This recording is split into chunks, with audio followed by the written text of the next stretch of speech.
Today, it's about telling the truth. It's about being honest. Because without honesty, there's no way that you can heal. And today is a healing day for me. And I hope it is a healing day for Naomi too. I remember the very first time I saw a picture of Naomi. I was around 12, 13 years old, and I was sitting in the kitchen with my mama, and we were looking through some magazines, and there was this picture of this model, this black, beautiful model. And I was like, Ma, look how beautiful she is. It's funny, I felt worlds away from Naomi Campbell when I looked at that picture. But the ironic thing is that she would become a significant part of my personal history. And to admire somebody so much and to follow in their career, to actually follow in her footsteps, it was overwhelming for me in a lot of ways, especially since I was just a teenage girl at the time. And the press had cast Naomi and I as rivals before we had even met each other. And there's conditions in the modeling industry that are fueled by rivalry, because back then, let's say there were 10 top models, 10 of them. But there was an unwritten rule, that only one of them could be black. Only one. 10 girls, but only one could be black. And at that time, Naomi was that one black girl. In the early 90s, the fashion world carried an unspoken rule. There could only be room for one black model at the very top. Naomi Campbell had already broken barriers, becoming the face that reshaped an industry steeped in exclusivity.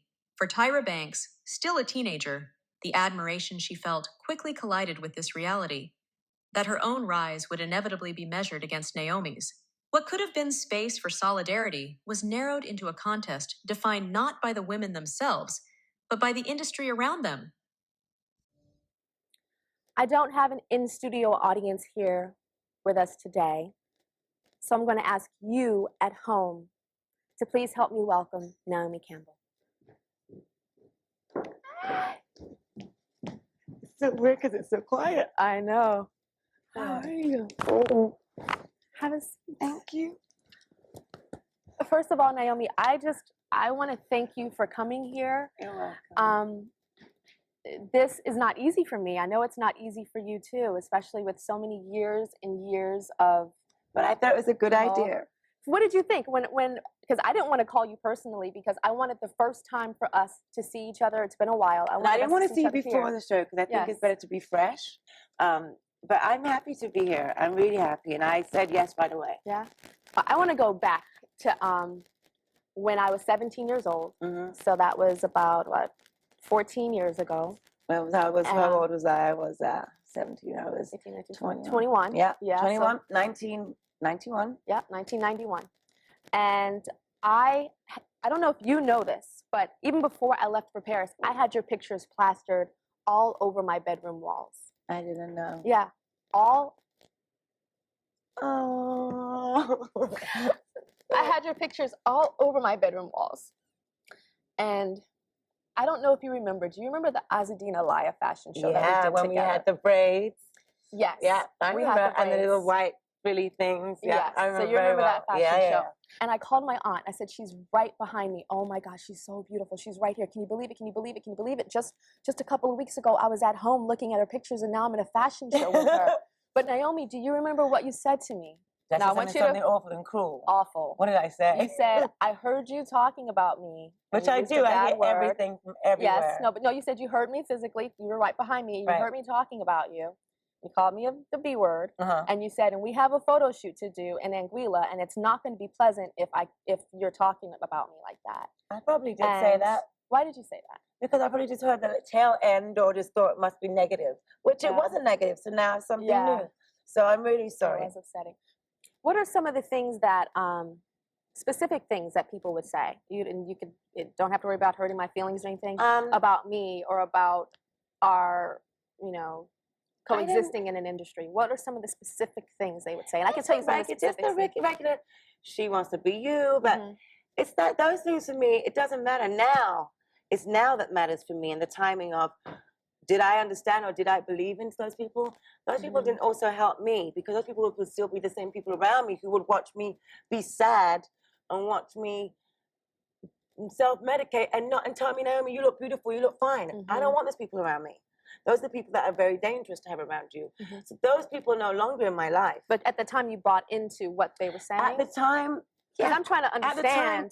At the time, everything was just, there was photographers, there was editors, there was stylists, there was makeup and hair. It was just like, but did they ever compare? Because they would compare constantly. Oh, she's 3 years older than you. I'm like, 3 years, 4 years old, or 4 years? They compared. That's the same thing. That's something that I constantly heard over and over again. But what I wanted to say, and to be very clear to you, is when I started to become a fashion model, I never tried to look like you. No, but that's how they made. There was a certain look. You know, there was a certain look. You were the only one. You're the only black girl. Make every black girl's hair look like that. Make every black girl's makeup like that. Right. But that wasn't something that I perpetuated. And I remember, for the Aliyah thing, you know the story with the Aliyah when you said with the hair, the braids. Yes, the Aliyah fashion show when I was talking to my aunt and you kind of accosted me in the hallway there.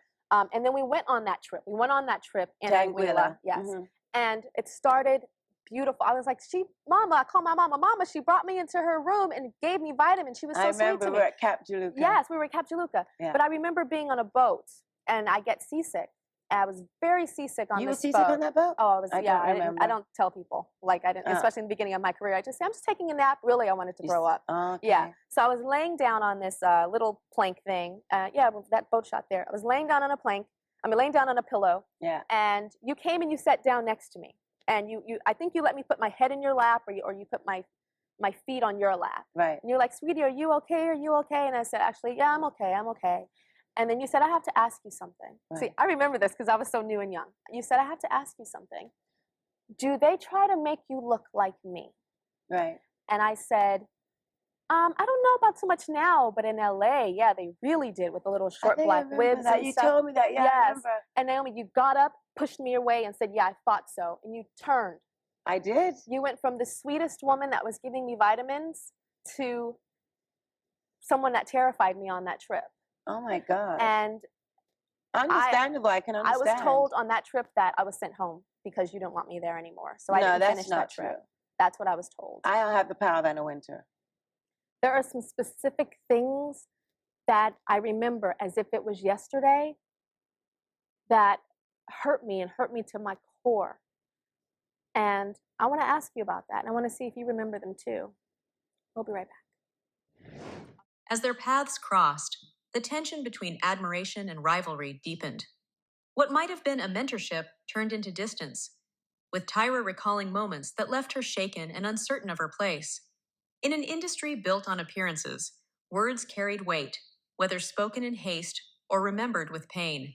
For Tyra, those encounters etched themselves into memory, reinforcing the idea that the runway was not only about beauty, but about survival in a world that thrived on comparison. Do you remember that photo? Yeah, I remember. I remember that photo because we didn't say one word to each other. It was after the thing that happened on the boat. Right. And it looks like we're just chilling and talking, but if you see there, I feel the ice in that picture because I remember it like it was yesterday. I don't remember. You don't remember? I remember only about There was no communication. I went from calling my mom, saying, oh my gosh, she's so amazing, to calling her going, I don't know what happened. Right. We just did a photo. She didn't speak to me. Like, I remember just with I remember you telling me about the wigs. I don't remember anything. You don't remember anything else? But I remember that the ending of that trip was it was very cold. We did a fashion show. I don't remember what it was. It might have been Jenny or something like that in Milan. And we were doing that fashion show backstage. And you came up to me right when I was about to walk out. And you said something. And it's so funny because it was so surreal at the time when you said it. I didn't think that you could actually say something like that. What did I say? You said something like, you'll never be me. Don't ever think that you'll be me. And something like that. I said that? Yes. I can't think. That's something. I'm not that. I'm very much I'm very much, I know the person that I am. Mm-hmm. And I'm not someone to go and give myself away and say that to anybody. I've never said that in my life. So, but if that's what you remember, I Yeah. accept that. But it's not, doesn't sound like me to people that would know me. I'm not sure if you're understanding how much it was painful for me, and I think it was truly a painful time for you, but I don't want to speak for you. Mhm. But and I don't think you know this either, that experience between you and I was one of the most difficult times in my entire life. In my entire See, for me, life. I can be really honest. I love modeling. I love this industry. It's given me a lot. It's shown me a lot. It's made me travel the world and meet amazing people. But with what I'm going through in my life in the last 5 or 6 years and what I've gone through and what I've come to know in making my mistakes, in maturing with my family, with myself, with my relationships, it's not life-threatening and it's not that deep. I really, it's not about, I didn't know myself at that age. I want to know what between 20 to 25-year-old really does know themselves at that age. It's especially in such a whirlwind career. What I was envious of you was you had your mother with you. I never was able to have my mother with me. I always remembered you had your mother at all your shows, and she was always there with you. And I thought I wish that I could have my mother with me. Why couldn't your mother be with you? Because she just had a baby. And it wasn't possible. She had to raise my brother. Let me tell you why my mother was with me. When I went to Paris, my mom wasn't with me. We couldn't afford it. I went at 17 years old, right out of high school. Right. So she actually had 2 jobs when I left and went to Paris. Right. We couldn't afford it. And there was a situation. It was a Versace fashion show. I was backstage getting my hair and makeup done. And this is about a year and a half into this Feud thing that was going on. And then I think his name was Angelo, or Italian name. Can't remember his name. Angelo, was that his name? Okay. Angelo called me. And he said, Tyra, I need to talk to you. And I said, okay. And he had a really weird look on his face. And I said, what is it? He says, I have to cancel you from the fashion show. Right. And I was like, and you instantly thought that was because of me? No, I didn't. Okay. And I said, why? I just did my fitting. I did everything. The show's about to start in 20 minutes. And he gave me a look and kind of did like that toward you. And I was like, okay. Well, do you ever know Gianni Versace? No. Okay, so if anyone that knows him knows I could never do that. But just so you know, you're not alone. Kate Moss was canceled after doing a fitting in a rehearsal. Yes. No. So I've been canceled as a model a lot. Naomi, I'm not blaming you. That was the Gianni Versace way. Yes. No, he's notorious. I knew he was notorious for canceling at the last minute. So that's not what I'm saying. Nothing to do with me. This is not my opinion. This is something that somebody did a head nod. Said, yes. So I picked up my backpack, walked out, and I was like, you know what? This is enough. This is enough, because I just couldn't take it anymore. I couldn't take it anymore. I went to a payphone. You called her? I called my mother and I said, Ma, I can't take it anymore. I dropped down to my knees in that payphone. People were walking by, trying to help me in French, and they didn't know I was okay. I was just emotional. I said, I can't take it anymore. And I said, if she wants it this badly, she can have this entire industry. I got accepted to 5 colleges. I'm coming home and I'm going to school. Right. That's what I told my mom. My mom kind of calmed me down, and I said, well, the only way that I can do this is if you are by my side every single day. But don't you think some of the things are like blown up a little bit? When I would read the press, I'd be like, but this didn't happen. We didn't have a fight on the runway. It really was blown up out of proportion. No, most definitely. It was definitely blown up and perpetuated. But to me, there are certain things in the press that come from nothing, and then there are certain things that come from truth. Absolutely. And I do feel that it came from somewhere. It came from. But I mean, the stuff that was written was exaggerated. Was people adding that little here and tidbits here and there. That's always going to be. And that's always going to be that way. Because negative press wouldn't have made me want to quit. If there was only negative press. I was, to be honest, Naomi, I'm fearful of you to this day. Not right now. I feel safe. I feel like it's just me and you. There's not a lot of hoopla. Right. But even a couple of years ago, when we did the Victoria's Secret fashion show, and I walk in the room and I see you, I'm like, I start shaking. My heart starts beating faster. I go back to the 17-year-old girl that you used to be. That I used to be when this powerful, strong icon woman that I looked up to was terrorizing me. We're going to have more of it. We'll be right back. The rivalry had become more than just headlines. It seeped into Tyra's very sense of self. Standing beside Naomi, a figure she once idolized, now meant standing in the presence of fear. The industry magnified the conflict, framing it as a battle between two women, instead of questioning why only one could be allowed to succeed. For Tyra, the intimidation was real, and it left her questioning whether there was space for her at all. In a world that celebrated sameness while pitting its pioneers against one another. I'm having the conversation with Naomi Campbell that I have wanted to have for so long. And the day is here. There came a time in my career where I started to gain some weight. I started to get curvier.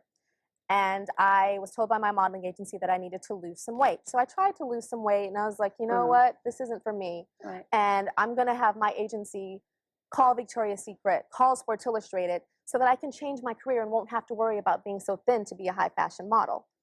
And to this day, that's the story that I tell the press as to why I left the fashion industry. I just didn't want to fit in those clothes anymore. I didn't want to have to be super healthy and eat only chicken and vegetables. But that's only 50% of it. The other half of that is I was tired of having to deal with you. I was tired of that pain. I was tired of the comparison. I was tired of constantly hearing that I got canceled from this job or this or that, or this photographer was called, or this magazine was called and was telling to not use me. So I made a conscious decision and I said, you know what? I'm tired. I'm so tired of this. First of all, do you have proof that photographers were called? Do you have any proof I have some close people with big names that I definitely will not tell their names today because they kicked my butt. Yeah. But I have to say that I do believe a lot of it. I do believe a lot of it because there's a lot of these people have nothing to gain by saying that. They're not people that are gossip mongers. I can understand you want to believe it. For me, it's not important to me. As I said, I'm in a part of my life, even then, where life means more to me than that. This is just the fashion world is a small pinnacle in the hemisphere of what really is going on. But what happened at that time for me, Naomi, what happened for me at that time is a big part of who I am today. It was one of the lowest points in my life, but we all learn from the things that happen in our lives that are negative. And I think that's what made me start T-Zone. I think that that rivalry has made me start America's Next Top Model because I says I will never be what that represented. Right. And I went 100% against that and said, and I don't think it was a conscious thing. It's something I look back on now and go, maybe that's why. Maybe that's why I started my T-Zone. Maybe that's why I started America's Next Top Model. Maybe that's why I have this talk show. So to teach that no matter what people say or do or try to look at women as marionette puppets that they want to create this bickering and this battle and this fighting, that we have to be bigger than that. Absolutely. We have to be more responsible than that. And so experiencing that and being, I think, a victim, both of us, victims of that. There's so many more things out there to be victims of. But I don't actually want to ever say that I'm a victim. I'm someone passing through my life that's going to hit the lows, it's going to hit the highs, it's going to hit the successes. Yes, but in being a victim, you don't have to let that conquer you. It's being victimized and then being empowered. It's not going to conquer me. It's like in terms of like when I wanted to go in recovery, it's the best thing I ever did in going to recovery. I learned so much about myself for years. I can remember things from when I was 3 years old, and it just very vividly, and I was like, wow. It's like what from when you were 3? Things that just affected me now. That and at that time when it came into my mind. What do you mean by that? When I was a child, something happened to me, and my whole family was like, no, she's crazy. Sexual abuse? And it wasn't really sexual abuse. It could have been, but I was very much of a child that I came in and I spoke up very much for myself. I was like, so I screamed out. I was like, go away. And that by being loud. So it was a possibility of sexual abuse, but because I was loud, I got it. It didn't happen. And I was in the desert and I just was like, you know what? It's something that I want people to know, that rehabilitation should be taught in schools, because it's something, once you know the tools, you know when you're not happy, when to stop and say, I gotta take time out. When to say, okay, I'm trying to please everybody, I'm not pleased, and this is not working for me, and not be afraid to say, I don't want to do this anymore, because there's a lot of you get so secure in one thing and you say, okay, if it's over, what do I do? Mhm. I'm not afraid of anything anymore. I'm willing to just face things. At as one they time, come. you were afraid. Yeah, What were you afraid of? definitely. I was afraid, like when I realized I had to go to rehab, and I was like, okay, I need to take off a month of work. Oh my God, I can't take off a month of work because I'm gonna miss this, and I'm gonna miss this because I got a perfume. I'm like, what did you think would happen at that time? The fear if you I had did take to. off that month. What did It you wasn't think a would fear have of happened? not. It wasn't a fear that I was gonna. Actually, I don't know. I really don't know. You think your stock would have gone down if you would have It's not taken off about that stock. It's about emotionally drained, spiritually drained. I would have been no good to myself, Mhm. not healthy in mind, not healthy in spirit, Mhm. and not good to anybody. We'll be right back. Naomi's reflections revealed the hidden cost of the spotlight. The perfection demanded of her came at the expense of her health, her spirit, and her peace of mind. In the 90s, the fashion world rarely acknowledged the toll it exacted on its stars, celebrating their resilience while ignoring their pain. What audiences saw on glossy magazine covers was only half the truth.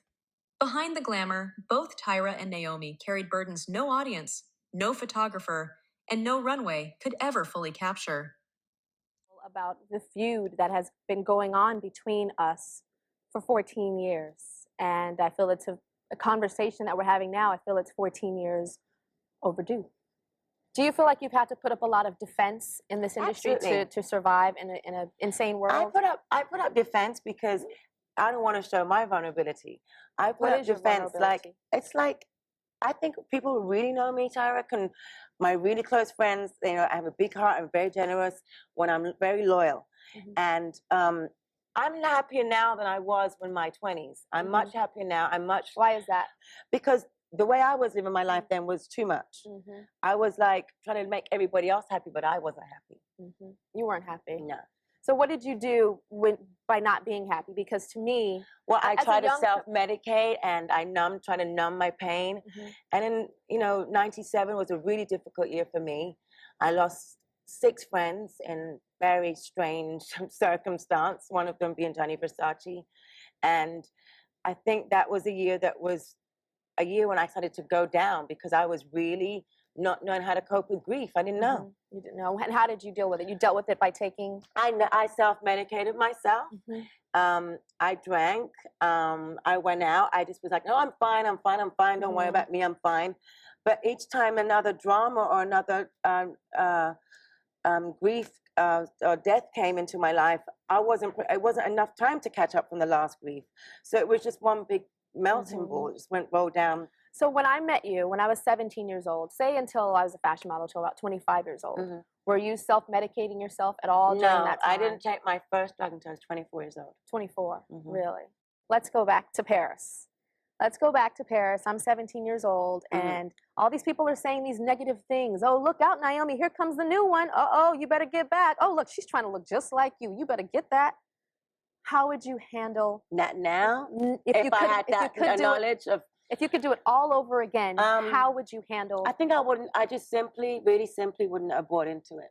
I would have just not bought into it, and then it would never have escalated. Mhm. I think when you buy into things, people are malicious. People like negative, like you said and sat here and gone over many times. And I think that only you are the one, if you pay attention, that makes it escalate. Mhm. But I didn't realize at that time that's what would happen.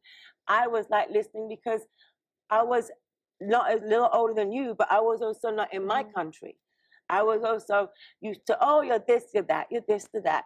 I think, you know, it really is buying into it. If I knew then not to buy into it like I know now, it would never have escalated. And we would never be sitting on this couch right now. But I am happy to be sitting on this couch right now. So, you know, I'm happy to, when you say 14 years later, to be sitting here and to wanting to have done this show.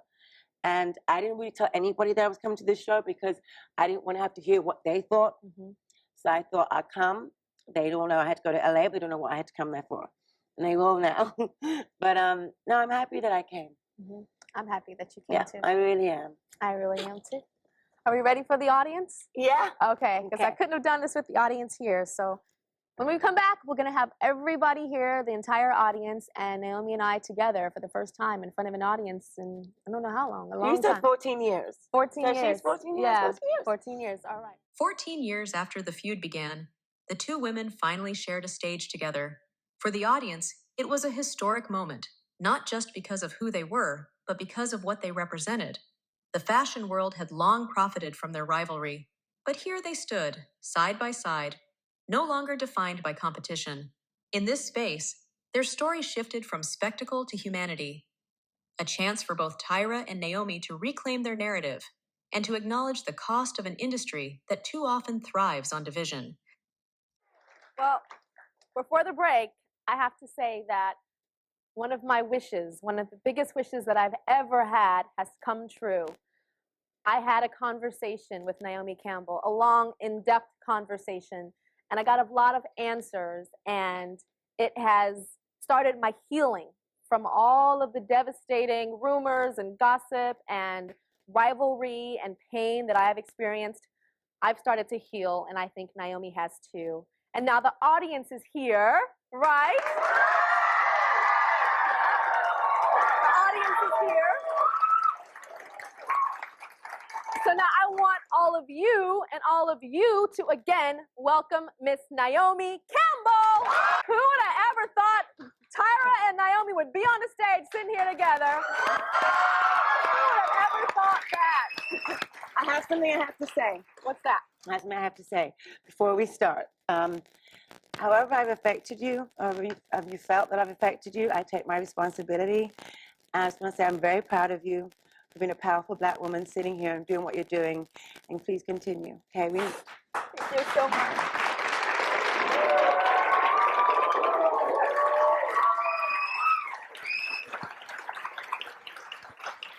Naomi, thank you so much for saying that, because I have to admit, before the break, it was a beginning of a healing. I know. But I still felt like, closure. yeah, I still Absolutely. felt like I don't think she's owning up to anything, or, you know, and by you just saying that one thing, you have no idea I do. what my heart is doing now. Thank you so much.